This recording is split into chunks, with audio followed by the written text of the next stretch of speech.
Assalamualaikum warahmatullahi wabarakatuh. Selamat pagi anak-anakku. Pada kesempatan kali ini akan Ibu ajarkan bagaimana caranya untuk login di Accurate Online. Kalau pada pertemuan sebelumnya kita sudah belajar bagaimana caranya untuk mendapatkan akun di Accurate Online. Pada pertemuan kali ini akan Ibu ajarkan bagaimana caranya untuk login di Accurate Online, kemudian bagaimana caranya untuk membuat database baru di Accurate Online. Jadi database baru di sini adalah kalau ketika kalian belajar sebelumnya di aplikasi Mayop kan kalian membuat file baru perusahaan. Nah, kalau di Accurate Online, file baru perusahaan itu namanya adalah database. Seperti itu ya, biar kalian nanti lebih paham akan tujuan database tersebut. Oke, untuk login di Accurate Online, kalian masuk dulu di akun accurateonline.id.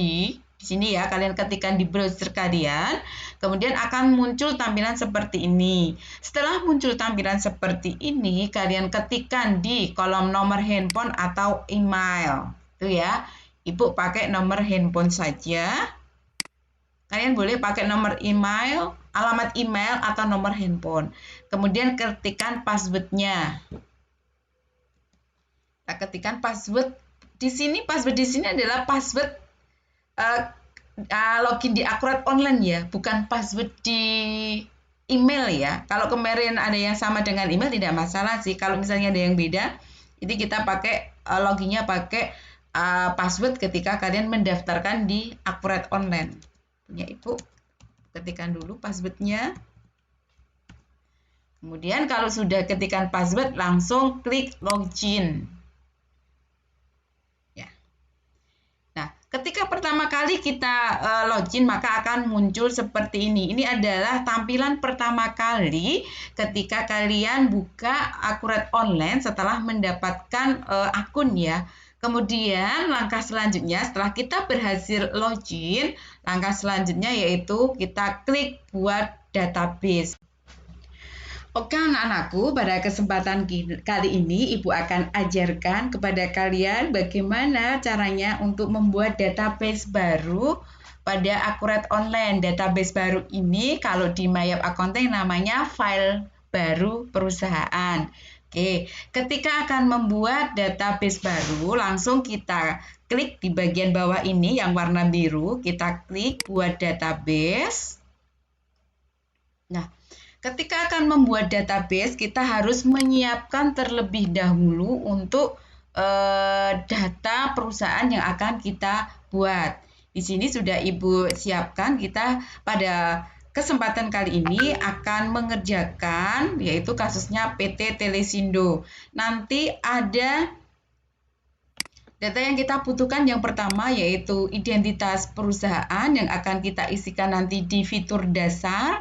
Kemudian nanti juga ada di bagian penjualan. Ini adalah database yang akan kita isikan, data-data yang akan kita isikan di database baru. Yaitu ada 6 poin di sini.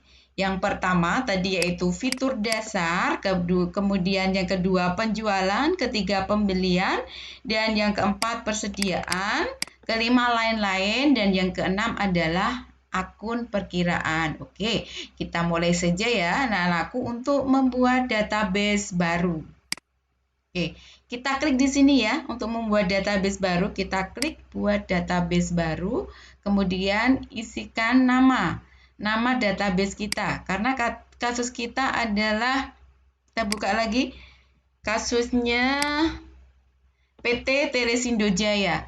Nah, di sini kalian ketikkan kelas kalian dulu ya. Misalnya 12 AKL 1 underscores nama kalian ya. Mungkin nama kalian, kalau nama Ibu kan Umi, underscores nomor absen, underscores PT Telesindo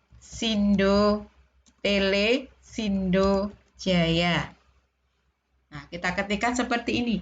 Jadi untuk filenya nanti namanya adalah 12 AKL1, nama kalian, nama depan saja, kemudian nomor absen, baru nama perusahaannya. Kalau sudah, Sekarang kita pilih warna background. Jadi nanti database kita ini akan kita tampilkan dalam warna seperti apa. Nah, Ibu akan pakai warna ungu ya. Oke. Kemudian logo database kita itu mau pilih seperti apa? Silakan kalian sesuaikan dengan keinginan kalian sendiri. Karena ini nanti retailer ya, retailer yang akan kita kenal dari retailer, Ibu pilih yang depan saja. Kemudian klik simpan. Jadi proses untuk membuat database baru yang pertama silakan kalian isikan di kolom nama alias. Ini adalah nama file kalian atau nama database kalian. Kemudian pilih warna background-nya sesuai dengan keinginan. Kemudian logo database juga pilih sesuai dengan keinginan kalian. Kalau sudah dipilih, lalu klik simpan. Kita tunggu. Jadi cepat atau tidaknya langsung ke aplikasi, ke fitur dasarnya Akurat Online adalah tergantung jaringan. Maka di sini diperlukan kesabaran, soft skill kalian di sini diasah kembali. Jadi bisa mengendalikan emosi sendiri, yaitu dengan cara sabar. Oke. Ini ya, ini adalah database yang kita buat tadi, itu untuk membuat database baru.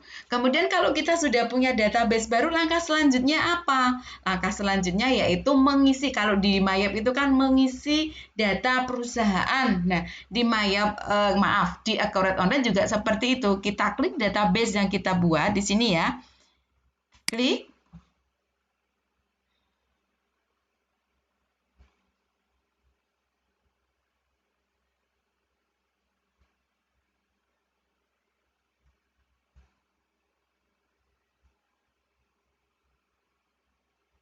Ya, kalau sudah seperti Ibu jelaskan di depan tadi, jadi untuk membuat database baru perusahaan itu ada 6 bagian yang harus kita isikan. Yang pertama yaitu tentang info perusahaan, kemudian fitur dasar, penjualan, pembelian, persediaan, dan akun perkiraan. Oke, sekarang kita isikan tentang info perusahaan. Yang pertama adalah nama perusahaannya. Nama perusahaannya tadi apa? Anak-anakku masih ingat? Kita buka di sini ya. Kalau dibuka 2 layar bisa nggak ya?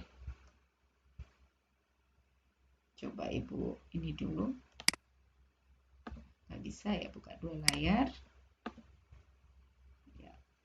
Nah, ini Akurat Online-nya.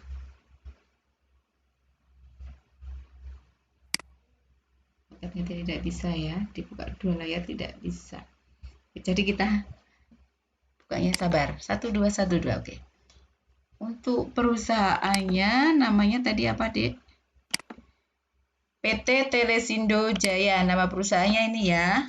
PT Telesindo Jaya. Ini untuk namanya silakan seperti tadi, format seperti database saja, 12 AKL1 underscores Umi underscores nomor absen kalian underscores nama perusahaannya, yaitu PT Telesindo Jaya. Kemudian level distribusinya, kita lihat datanya di sini. Jadi di sini level distribusinya adalah retailer. Kita ketikkan retailer. Kita pilih retailer. Kemudian bidang usahanya, untuk bidang usahanya di sini adalah internet dan telkom. Internet dan telkom. Kita cari internet dan telkom.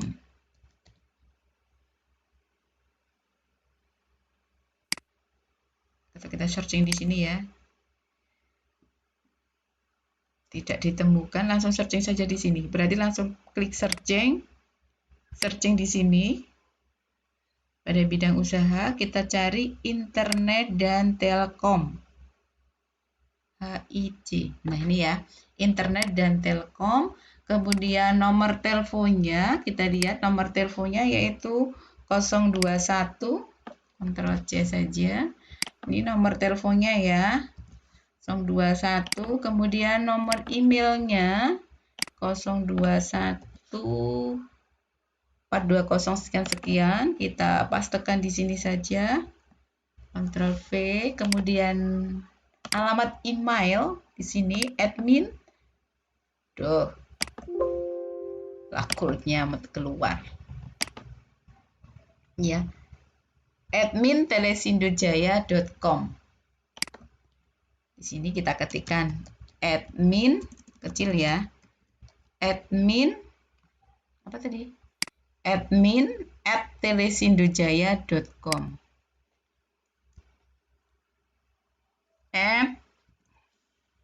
telesindojaya.com. Kemudian untuk mata uangnya rupiah ya, IDR. Kemudian mulai tanggalnya kita lihat. Mulai tanggal datanya. Jadi mulai tanggal datanya di sini adalah periode akuntansinya. Mulai tanggal datanya 31 Desember 2017. 31 Desember 2017 ya. Takut tak ketikkan langsung, mau enggak ya? 31 Desember 2017. Kemudian alamatnya kita ketikkan, alamatnya Jalan Serpong Barat nomor 27. Ctrl C. Untuk periodenya Januari Desember ya. Untuk periodenya adalah Januari Desember. Kemudian untuk kotanya yaitu Kota Tangerang. Kita cari Kota Tangerang. Nah, ini ya, Kota Tangerang. Provinsinya Banten. Kemudian kode posnya kita isikan, ada enggak data kode pos? Nih, kode posnya 71718. 71718. Ctrl V. Nah, ini adalah info perusahaan. Jadi info perusahaan ini yang kita isikan di sini ada nama perusahaan, kemudian level distribusi, kemudian kelompok bidang usaha, telepon, fax, kemudian satuan uang yang digunakan, kemudian periode akuntansinya, dan juga alamat. Kalau sudah kita isikan, kemudian kita pilih lanjut di sini ya, lanjut. Oke. Untuk fitur dasar silakan kita buka di kasusnya PT Telesindo. Di situ ada kebijakannya apa saja. Yang pertama di fitur dasar. Nah, fitur dasarnya di sini cuma ada dua. Yang pertama adalah perusahaan dalam bertransaksi memungut dan membayar PPN 10%. Perusahaan mencatat aset-aset perusahaan. Di sini ada dua yang harus kita setting. Oke, yang pertama tadi adalah nih ya, perusahaan memungut dan membayarkan PPN. Kebijakannya kan cuma dua ya tadi, ini kita centang. Kemudian yang kedua yaitu perusahaan mencatat aset-aset perusahaan. Ya. Jadi kebijakan di fitur dasar nanti yang akan dipakai di PT Telesindo itu tadi cuma ada dua ya. Yang pertama yaitu memungut dan membayarkan PPN. Yang kedua yaitu mencatat aset-aset perusahaan. Kemudian kalau sudah fitur dasar sudah kita isikan, kemudian kita klik lanjut. Oke, sekarang kita ke kebijakan penjualan. Kita lihat kebijakan penjualannya apa. Jadi di sini untuk kebijakan penjualannya ada 1, 2, 3, 4. Ada 4 kebijakan. Yang pertama, perusahaan memberikan penawaran penjualan kepada pelanggan. Kita lihat, perusahaan membuat surat penawaran harga kepada pelanggan. Ini kita centang. Kemudian kebijakan yang kedua, barang yang dijual dapat diretur dan mengurangi piutang pelanggan yang bersangkutan. Berarti ada kebijakan retur. tukar faktur ke pelanggan ini ya. Ini kita centang. Pada saat penagihan, apakah Anda melakukan proses tukar faktur pelanggan? Ini kita centang. Kemudian apakah barang yang sudah dijual dikembalikan pelanggan mengurangi piutang? Ini kebijakan nomor 2 ya. Ini kita centang juga. Kemudian kebijakan yang nomor 3. Perusahaan dalam pengiriman barang menggunakan jasa pengiriman. Kita lihat. Apakah perusahaan menghitung membayar komisi? Tidak, tapi langsung ke jasa pengiriman saja. Perusahaan Anda menitipkan barang yang kepada pihak konsinyasi? Tidak, tapi langsung ke ini. Perusahaan mengirimkan barang melalui jasa pengiriman. Kita langsung centang di sini. Sedangkan untuk yang 2, konsinyasi dan konsinyasi dan komisi salesman tidak kita centang karena kebijakannya tidak ada. Kemudian kebijakan yang terakhir yaitu perusahaan menetapkan syarat dan tenggang waktu pembayaran. Nih, kita centang. Jadi di sini ada 5 kebijakan yang kita centang ya untuk fitur penjualan. Kalau sudah, langsung klik lanjut. Oke. Kemudian kita mengatur ke pembeliannya. Coba kita lihat untuk kebijakan pembeliannya. Untuk kebijakan pembelian di sini ada 2. Yang pertama, sebelum membuat purchase order atau pesanan pembelian, pihak gudang harus membuat surat permintaan barang dulu. Kemudian kita cari dulu surat permintaan barang. Saat pembelian barang, apakah membutuhkan surat permintaan barang dari bagian pembelian? Betul, kita ini centang ya, karena kebijakannya menggunakan itu. Kemudian data dalam pembelian perusahaan membuat purchase order ke pemasok. Kita membuat purchase order. Apakah perusahaan Anda membuat purchase order? Iya.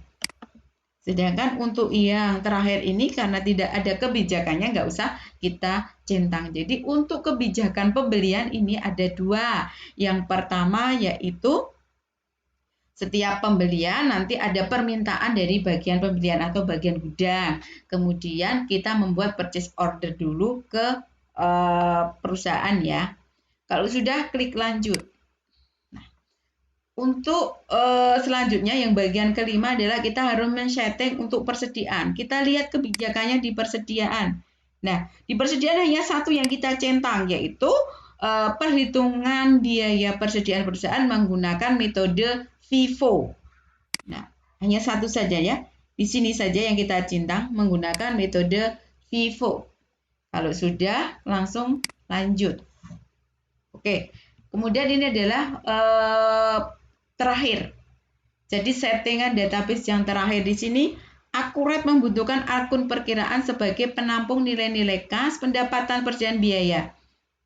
Untuk memahami bagaimana mendefinisikan daftar akun perkiraan untuk perusahaan Anda, akurat dapat membuat secara otomatis daftar akun perkiraan yang umum digunakan oleh kebanyakan perusahaan. Jadi di sini kalian ditanyakan, apakah, jadi kalau di Mayop itu kan ada 3 opsi ya, mau menggunakannya disediakan Mayop, mau gabung, atau mau bikin punya akun kita sendiri. Nah, di sini kalian diminta, apakah Anda ingin akurat online otomatis membuatkan daftar akun perkiraan? Jadi nanti kalau kita centang ya, maka nanti akun-akun yang sudah disediakan oleh Akurat akan langsung tersedia. Tapi pada praktek kali ini karena kita PJJ, kita dikejar oleh waktu, karena nanti file yang kita buat atau database yang kita buat itu cuma aktif selama 30 hari, kita langsung melalui jalan impor ya anak-anakku. Jadi karena kita impor, ini klik centangnya kita hilangkan. Karena kita nanti akan mengimpor daftar akunnya. Kalau sudah, langsung selesai. Kita klik selesai. Kita menunggu life skill kalian di sini diuji kembali. Kesabaran, mengendalikan diri sendiri. Sabar menunggu.